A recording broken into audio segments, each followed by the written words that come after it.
Thanks for joining me, and thanks for participating in this. What we've done here is unpacked the text by asking questions of the text.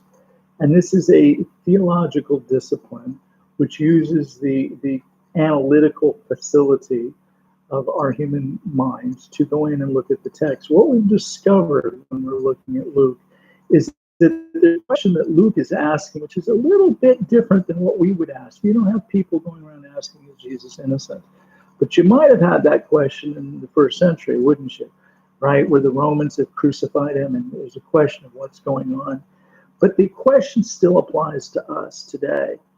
Now, for example, I tend to love cop shows, and so there's one particularly contemporary cop show called NCIS, very popular. And the last episode that I watched, the main character, a guy named Leroy Gibbs, confesses that he murdered somebody in the past. And he murdered this person because the person had killed his own family. But he's held this in for, 14 or 15 seasons, I guess.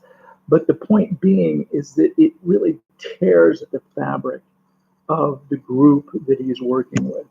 It tears at them, and it is causing a destructive element. You can see that happening at the time of Christ. You can see this question of, if Christ is guilty, then what? What does that mean?